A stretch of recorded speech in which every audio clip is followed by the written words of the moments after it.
Good morning. Morning. Good morning. Oh, and in case I don't see you, good afternoon, good evening, and good night.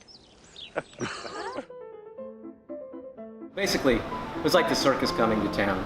They had parties, you know, they were getting to know the neighbors, getting to know all the people in South Walton, starting to hire people. So we had Hurricane Opal in October of 1995, and it really did, media-wise, hurt the entire area. So I sat down with Robert Davis, and he said to me, you know, we got to get back on the map. So we started to work with film commissions. They were telling me that Peter Ware and Dennis Gassner were going to come, and they wanted to check out the house, which now is the Truman House, but was called Natchez. I turned to Dennis Gassner, he's the set designer, and I said, so where are you going to build the rest of the set? He goes, oh, I don't know, you know, I'll find a soundstage somewhere. And I said, well, why don't you just build it here? And of course, I had no authority to say that, but it just came out of my mouth, you know. I was a huge Jim Carrey fan, as any 6 or 7-year-old is, and was just, but also painfully shy. And so I would hide behind trees or trying to get a, you know, glimpse of him. He finally saw me and came over and kind of just took me under his wings for the day. He actually ended up renting an ice cream truck. He would come over and put me up on the ice cream truck, you know, stand and act as if I was drunk. Tell the ice cream man when to cut me off from too much sugar. So it was really fun to hang around them and see not only him, but the director, all the cast, the lighting. For someone who was very young at the time, it was really magical. 96, 97 winter was, you know, typically that time of year it's pretty quiet, and because you had this influx of people working on the film, you'd go into a local bar or restaurant like the Red Bar and you'd think it's 4th of July weekend.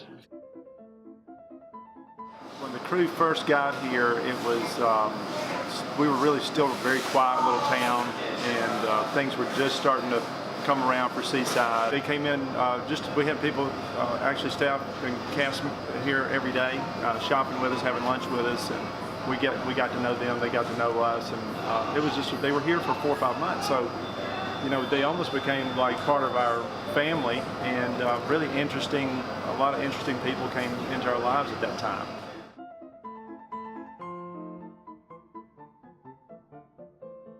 In the very beginning, my friend Willie said, hey, we don't want him to think that we're groupies. We want him to just think we have a real interest in movie making. So he said, not if, but when they ask us to be in the movie, we're all going to say no. And that's exactly what we did from October to March. The entire time they were filming, it got to be a contest among the sound guys, the actors, pretty much people almost on a daily basis would say, when are you going to be in the movie? You know, don't you want to be in the movie? And we'd say, no thanks. And the last day of shooting over there on the bay, Wendy Weir came up to me one last time, and I said yes.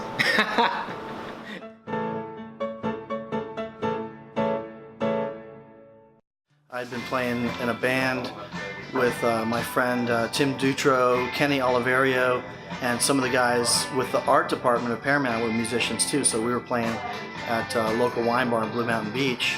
They had a wrap party at Cafe 38. All the actors and crew were there, and so I got this big band together to play for that.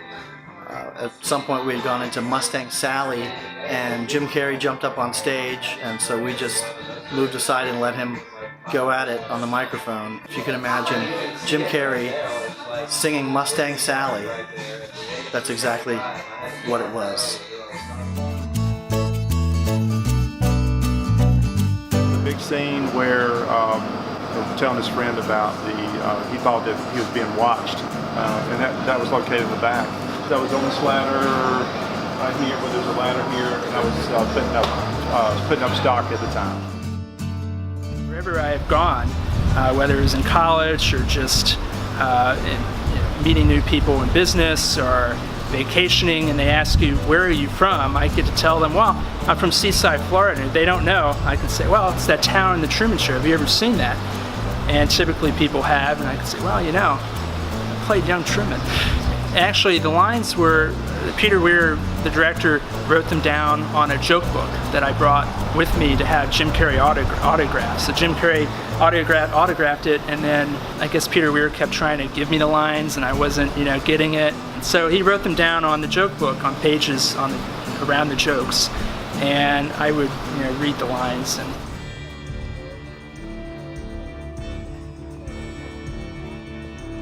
this was done by a local artist, and Kara does a lot of prints each year, and this was her view of how it looked when we were filming an inset and with the equipment and with the booms and all the stuff.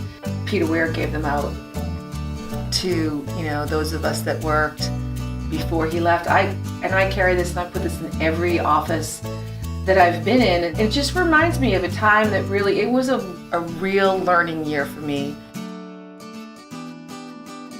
A real boost for the economy as well, for big Hollywood production to come and spend $60 million in little sleepy South Walton. It was a pretty great thing for the economy, but beyond that, of course, it really put South Walton on the map. In those days, we used to sit around and try to figure out ways to get people to come visit.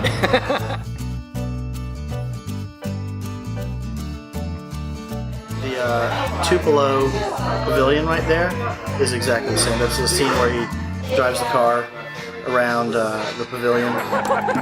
Somebody help me! I'm being spontaneous! Peter Weir would call me from California and say, "Dave, what are we going to shoot today? Is it going to rain or what?" And then when the red tide came in, he was like, "Why is all my crew coughing?" It got into a routine. Fermentations Wine Bar was there, and so after dailies, some of them would come down and talk about the day and the shots and whatnot. And Laura Linney spent a lot of time in Seaside, and it was great. At the end, it was sad to see him go. I remember Christmas of 1995, we actually walked down to the beach with Peter Bijou, Peter Weir, and some others, and we just made a snowman out of sand and drank wine and appetizers, and it was a great Christmas.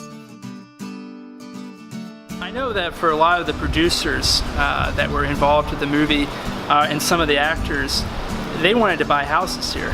They would joke about it and say, "Forget LA, let's come here. This is great. We found heaven." You could tell they just took to the area, as so many people have since. It was a blast, and it was a warm memory that I'll always cherish. Good morning, in case I don't see you. Good afternoon. Good evening. And good night.